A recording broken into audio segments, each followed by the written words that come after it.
Healthy wealthy. Hello friends and very good morning. आप सभी का स्वागत है हमारे स्पेशल शो हेल्दी वेल्दी में। मैं हूं अंजू निर्वाण और एक बार फिर आपकी हेल्थ से जुड़ी तमाम बातों को शेयर करने के लिए मैं हाजिर हूं। दोस्तों, सर्दियों का मौसम शुरू हो चुका है और पूरे उत्तर भारत को सर्दियों ने अपनी चपेट में ले लिया है। वैसे तो सर्दियों को घूमने फिरने का मौसम भी माना जाता है, लेकिन इस मौसम में बहुत सारे हेल्थ इश्यूज भी हमारे साथ हो जाते हैं और आपकी इसी समस्या को समझते हुए हम हाजिर हैं एक बार फिर कुछ हेल्दी टिप्स के साथ। Healthy wealthy.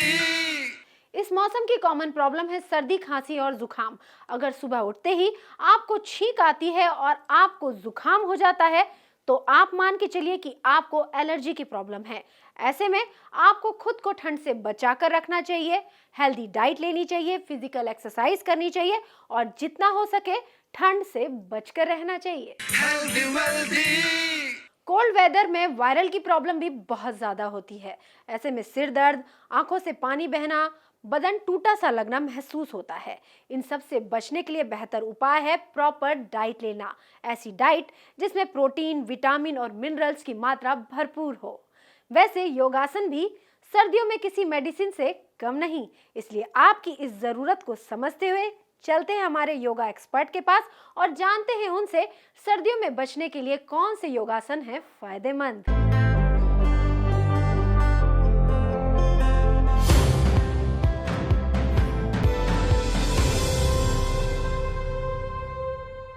आज मैं एक नई चीज बताना चाहता हूं कि आपके विचार से आपके व्यक्तित्व का पर क्या प्रभाव पड़ता है, वह भी योग की आंतरिक प्रक्रिया है। योग का अर्थ केवल बाहरी व्यायाम नहीं है। हमारे संत परम आदरणीय जो हमारे सिद्ध पुरुष हुए और विशेषकर पतंजलि जी महाराज, पतंजलि कहते हैं कि तुम योग के माध्यम से अपने चित्त वृत्ति को साफ करो। मन, बुद्धि, चित्त, अहंकार जो है, से मन को साफ करो, बुद्धि को साफ करो, चित्त को साफ करो और जिससे तुम्हारा अहंकार भी नष्ट हो जाए। तो मैं चित्त की बात कर रहा हूं, क्योंकि पतंजलि बार बार यही कहते हैं कि योग के माध्यम से चित्त वृत्ति का निरोध करो। अब मैंने बताया कि विचार से आपका व्यक्तित्व कैसे प्रभावित होता है। जैसा विचार करेंगे वैसी ही वृत्ति आपकी बन जाएगी। योग यही बताता है। इसलिए प्रातः काल जब कभी भी हम लोग पारिवारिक लोग हैं, गृहस्थ लोग हैं, सरकारी अधिकारी हैं या नौकरी पेशे में हैं, व्यापारी हैं, सुबह का 1 घंटा का समय उस व्यक्ति को अपने लिए निकालना चाहिए। 23 घंटा का समय परिवार के लिए, 1 घंटा का समय अपने लिए, जिसमें आत्मचिंतन करो, मन को प्रफुल्ल बनाओ, मन को आनंदित बनाओ और हंसो। जितना हंस सकते हो, प्रसन्न रह सकते हो, विचार के द्वारा मन की इंद्रियों को संचालित करो। पहले अंतरिक्ष से ऊर्जा ग्रहण करो, ऐसे खींचो ऊपर अंतरिक्ष। जितना यह तुम्हारा एंटीना तेज होगा उतनी ऊर्जा तुम्हारे पास आने लगेगी। ऐसा खींचना चाहिए, क्योंकि इसी से बड़ा सेंसिटिव ऑर्गन है यह। क्योंकि 10 हाथ की अंगुली, 10 पांव की अंगुली, ऊर्जा इसी से निकलती रहती है। इसलिए जब कभी भी लोग बैठते हैं चिंतन में तो ये अंगुलियों को बंद कर लेते हैं गिरई, और बंद कर लेने के बाद तब जो हमारी ऊर्जा है उसका सर्किल बनने लगता है, भीतर बाहर नहीं निकल पाती है कोई शक्ति। तो जैसा भाव करें, विचार जैसा करें, मन की शक्ति जैसा करें, हम अपने संकल्प ऐसा करें कि मुझे सुख प्राप्त हो रहा है, मुझे आनंद प्राप्त हो रहा है, मैं प्रसन्न हूँ, मैं आनंदित हूँ। देखिए, इसी को कहते हैं पतंजलि कि चित्त वृत्ति का निरोध करो। मन जो भाग रहा है इधर उधर उसको रोको, अपने भीतर करो और चित्त को साफ करो। जब चित्त साफ हो जाए तब देख लेना कि तुम्हारे शरीर की गति बदल जाएगी, तुम्हारे शरीर में दिव्यता आ जाएगी, तुम्हारी आयु बढ़ जाएगी, स्वास्थ्य बढ़ जाएगा, क्योंकि जैसा विचार होगा, जैसा मन वैसा तन। तो जिस प्रकार मन हमारा रहेगा, अगर हम प्रसन्न रहना चाहते हैं तो प्रसन्न रहेंगे। इसीलिए कहा जाता है कि योग आंतरिक प्रक्रिया है, बाहर की प्रक्रिया नहीं है। बाहर के स्वास्थ्य से योग को मतलब नहीं है, क्योंकि पतंजलि ने बार बार यही कहा कि भीतर को स्वस्थ करोगे तो भीतर के स्वस्थ होते ही सारे शरीर में तुम्हारा स्वास्थ्य फैल जाएगा।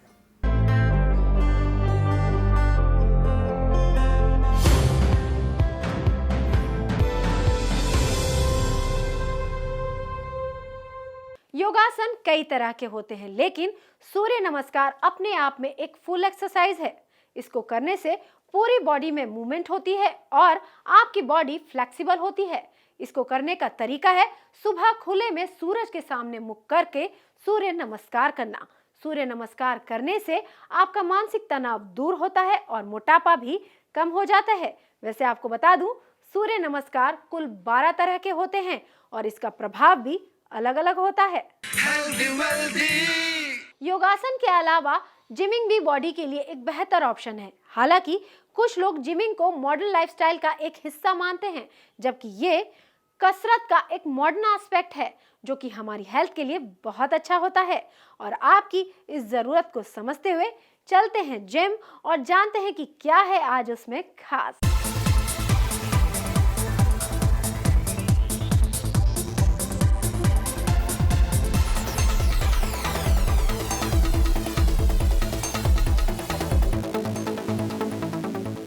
नमस्कार, हेल्दी वेल्दी के फिटनेस सेक्शन में आपका एक बार फिर से स्वागत है।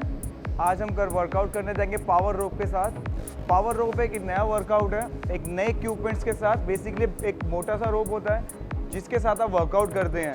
वर्कआउट करते टाइम आपका बेसिकली जिसमें आप देख रहे हैं आपका पूरा अपर बॉडी का वार्म अप होता है। जब भी आप इसे करेंगे इसमें आपका अपर बॉडी आप देखेंगे, इसमें इनका आर्म, शोल्डर, बाइसेप्स सब यूज़ हो रहा है। अब देखिए इनका शोल्डर, और इसका जो मेन फंडा है जब भी आप करेंगे इसमें आपका बैक स्ट्रेट रहना चाहिए, कोर टाइट और लोअर बैक स्ट्रेट।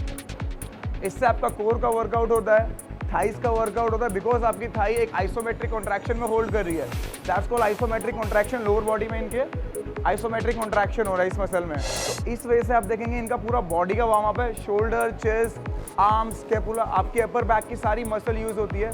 आपका आर्म्स का वर्कआउट यूज़ होता है। अब हम करेंगे होपिंग के साथ high intensity workout. High intensity workout करते टाइम जब भी आप देखेंगे इसमें आपकी हाई इंटेंसिटी से मीन आपका इंटेंसिटी लेवल और ऊपर हो जाए। आपका स्टैमिना और एंड्योरेंस ज़्यादा से ज़्यादा यूज़ होनी चाहिए इसको करते time. Jumping with rope, yes 1। जब भी आप इसे जंप करेंगे एक्सेल, इसमें आपका कोर टाइट होना बहुत ज़रूरी है।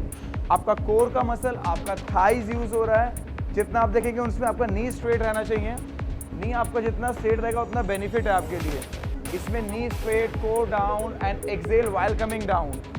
ये बहुत हेल्दी वर्कआउट है। फीमेल इसे करना बहुत प्रेफरेंस देती है, बिकॉज आजकल फीमेल डरती है हमें वेट नहीं करना, बट ये वेट ही करा रहे हैं हम किसी न किसी आड़ में, ताकि फीमेल मेंबर को ये ना लगे कि उनकी मसल डेवलप हो रही है।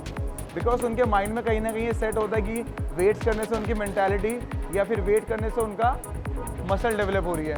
That's called plyometrics rope. Now you will enjoy your workout with power rope. जब भी आप इसे करेंगे एंजॉय करेंगे। And now see you next episode with healthy wealthy fitness section. Thank you.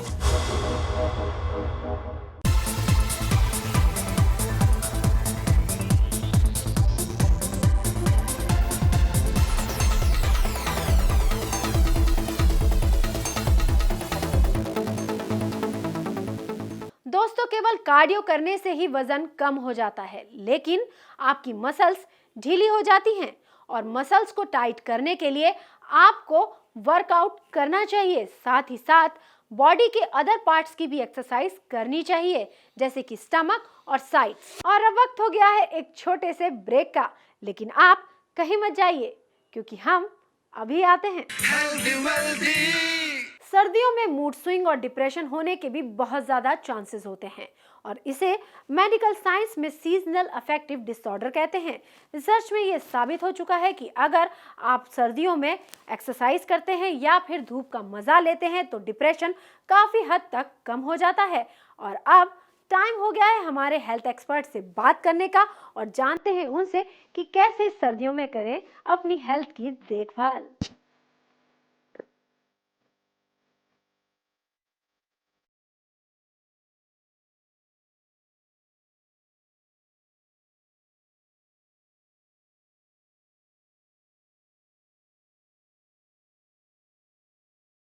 नमस्कार दोस्तों, हेल्दी वेल्दी में आपका स्वागत है। आज हम बात करेंगे सर्दियों के दिनों में होने वाले मूड स्विंग या डिप्रेशन या एंग्जाइटी। आपने सुना होगा कि अंग्रेज़ बहुत कहते हैं कि oh wish you a happy sunny bright day. इसका मतलब सनी ब्राइट डे क्या है? सनी ब्राइट डे वो है जब हम सर्दियों के दिनों में बंद कमरों में, घरों में, अंधेरे में रहते हैं तो हमारे मूड स्विंग्स बहुत कॉमन हो जाते हैं। सीज़न के हिसाब से हमारे कुछ हार्मोन्स भी शरीर में बदलाव आते हैं। तो इससे बचने के लिए हमें अपना रेगुलर जो हेल्दी लाइफस्टाइल है उसको नहीं छोड़ना चाहिए, क्योंकि सर्दियां सुस्ती लाती हैं अपने साथ। हमें सुस्त नहीं होना, हमें उन सर्दियों में अपनी रेगुलर डाइट, एक्सरसाइज, मेडिटेशन रजीम को नॉर्मल रखना है, जिससे कि हम अपनी हेल्थ को, अपने मूड स्विंग्स को और अपने बिहेवियर पैटर्न को कंट्रोल रख सकें। आजकल हमने देखा है कि यूथ में एक्सपेक्टेशन का लेवल बहुत ज़्यादा है।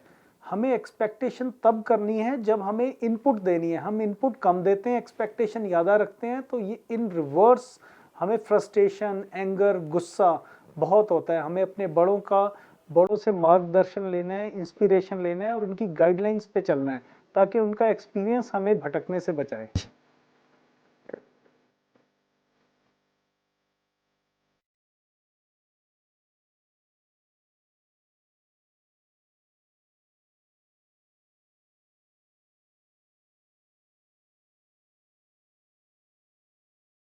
खुद को हेल्दी वेल्दी रखने के लिए आपको अपनी डेली डाइट में अंगूर, सेब, मौसमी और फिश को ऐड करना चाहिए। ये फूड आपको एलर्जी से बचाने में मदद करता है। इसके अलावा आपको गर्मा गर्म ब्लैक टी का भी सेवन करना चाहिए। ये भी आपको हेल्दी बनाए रखने में मदद करती है। लेकिन अगर आप ये सारी चीज़ों का ख्याल नहीं रखेंगे तो एलर्जी की वजह से कहीं ना कहीं आपका इम्यून सिस्टम वीक हो जाएगा। Healthy wealthy. और अब जानते हैं क्या है आज का सवाल। कानपुर से शिका पूछती है कि सर्दियों में होने वाले जुकाम से कैसे निपटा जाए। चलिए जानते हैं हमारे हेल्थ एक्सपर्ट से। शिखा, आपका क्वेश्चन बहुत अच्छा क्वेश्चन है कि सर्दियों में जुकाम एक जनरल टर्म है, जिससे हम सब लोग सोचते हैं सर्दियां आ गई तो जुकाम होना है। लेकिन हम एज ए एक्सपर्ट आपको गाइड करना चाहेंगे कि अगर ज़ुकाम आपको बार बार हो रहा है तो इसको लाइटली ना लें। पहले तो आपको इसमें अपने डॉक्टर को या अपने कंसल्टेंट को दिखाना चाहिए। इसमें आपको हो सकता है साइनोसाइटिस हो सकता है आपको नेज़ल एलर्जीज़ हो, या हो सकता है कि आप प्रॉपर्ली अपने आप को कवर ना रख रही हो, आपकी इम्यूनिटी लो हो, तो जिससे आप कोल्ड कैच करने की टेंडेंसी आपको ज़्यादा हो। तो आप सर्दी में ज़ुकाम से बचने के लिए सबसे घरेलू टिप्स आप लें। 2-3 काली मिर्च लें, तुलसी का 1-2 पत्ता लें, थोड़ी सी दालचीनी डालें, इसका काढ़ा पी सकती हैं। आपको इससे हल्का ज़ुकाम में फ़ायदा लगेगा। अदरक वाली थोड़ी सी चाय भी ले सकती हैं। दूसरी चीज़, अपने आप को ढंग से आप कवर रखें, वार्म वाटर पिएं, अपनी रेगुलर एक्सरसाइज करें, तो इन चीज़ों से आपका बचाव हो सकता है। और सिर को प्रॉपरली ढकें और थर्मल डाल के रखें। विंटर्स में लिक्विड डाइट जैसे कि टमाटो सूप, वेजिटेबल सूप और गुनगुना पानी जरूर पिएं। इससे आप खुद को एलर्जी से काफी हद तक बचा सकते हैं। डॉक्टर की सलाह को प्रॉपरली फॉलो करें और अगर आपको जुकाम है तो स्टीम लेना ना भूलें। एक रिसर्च के मुताबिक जो लोग सर्दियों में 5 दिन तक 45 मिनट तक एक्सरसाइज करते हैं उन्हें एलर्जी की समस्या बहुत कम होती है। और अब सर्दियों में क्या खाएं क्या ना खाएं जानने के लिए चलते हैं हमारे डाइटिशियन के पास।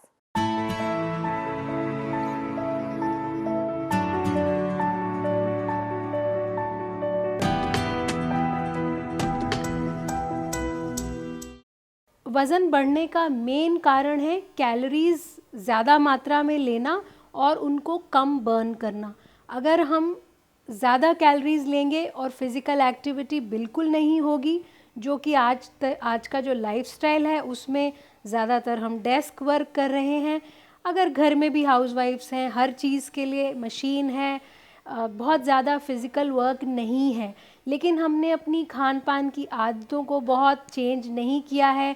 हम अभी भी घी के बने पराठे कभी कभी खाना पसंद करते हैं, जो एक मुख्य कारण है क्योंकि चेंज नहीं हुआ है हमारे लाइफस्टाइल में और फिज़िकल एक्टिविटी हमने कम कर ली।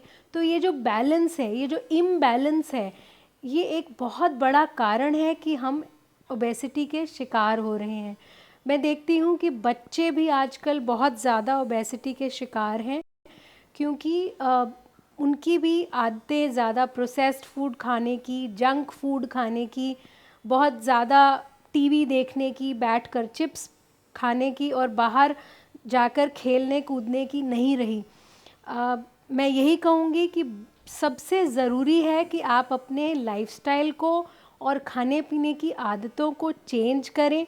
ये आपको एक बेहतर कल देगा। कैलोरीज़ इन और कैलोरीज़ आउट का बैलेंस बना के रखें। बहुत ज़्यादा जो तली हुई चीज़ें हैं या मीठा है, वो अपने खाने पीने में थोड़ा सा हिसाब से खाएं। इसके अलावा अपने खाने में सलाद, हरी पत्तेदार सब्जियां, फल, ये सभी इंक्लूड करें। अगर हमें ओबेसिटी से बचना है तो हमारा जो खाना है वो बहुत बैलेंस्ड होना चाहिए, जिसमें प्रोटीन, कार्बोहाइड्रेट, विटामिन, मिनरल और फाइबर की मात्रा भरपूर हो। अगर हमें कार्बोहाइड्रेट की बात करें तो इसमें कॉम्प्लेक्स कार्बोहाइड्रेट खाना चाहिए, जैसे कि आप होल व्हीट की रोटी खाएं, मैदे की रोटी नहीं खाएं, मैदे से बनी हुई ब्रेड नहीं खाएं, होल व्हीट ब्रेड खाएं। इसी तरह जंक फूड जैसे कि पिज़्ज़ा, नूडल्स, इस तरह की चीज़ें थोड़ा अवॉइड करें। कभी कभी खाने में कोई हर्ज नहीं है, लेकिन इसको अपना लाइफस्टाइल मत बनाइए। इसके अलावा प्रोटीन की अगर हम बात करें तो हमारे खाने में अगर सही मात्रा में प्रोटीन ना हो तो भी हमारा मेटाबॉलिक रेट गिर जाता है। मेटाबॉलिक रेट का मतलब है कि हमारी जो फ्यूल बर्निंग कैपेसिटी है वो कम हो जाती है, जिससे अधिक मात्रा में फ़ैट बनता है। तो इसके लिए आप सही मात्रा में प्रोटीन खाएं और एक्सरसाइज करें। प्रोटीन के लिए जैसे घर पे बना हुआ paneer, low fat paneer, low fat दूध, और जो नॉन वेज खाने वाले लोग हैं वो लीन मीट भी खा सकते हैं, जैसे कि चिकन, और ज़्यादा तला हुआ चिकन और मीट ना खाएं। चिकन और फिश भी ली जा सकता है जो नॉन वेजिटेरियन है। वेजिटेरियन के लिए प्रोटीन में आप दालें खा सकते हैं। छिलके वाली दालें बहुत अच्छी होती हैं, उनका ज़रूर सेवन करें। खाने से पहले सलाद ज़रूर खाएं, विटामिन और मिनरल देगा, फाइबर देगा। और आटे को छाने नहीं, आटे को फाइबर के साथ ही खाएं। इसके अलावा रात का डिनर जो है वो बहुत हैवी नहीं करें, उसको हल्का रखें। ब्रेकफास्ट अपना न्यूट्रिशियस रखें और लंच आप ठीक मात्रा में बैलेंस्ड फॉर्म में खाएं। इसके अलावा पानी का सेवन बहुत ज़रूरी है। अगर आप दिन में 10 से 12 ग्लास पानी पिएंगे तो भी आपका जो मेटाबॉलिज्म है वो ठीक रहेगा, आपका बॉडी क्लीन होता रहेगा। ओबेसिटी से बचने के लिए खान पान को ठीक करना और फिज़िकल एक्टिविटी 30 से 45 मिनट की वॉक करना बहुत ज़रूरी है। अगर आप ये मेजर्स लेते हैं तो आई एम वेरी श्योर कि आप इससे बच पाएंगे।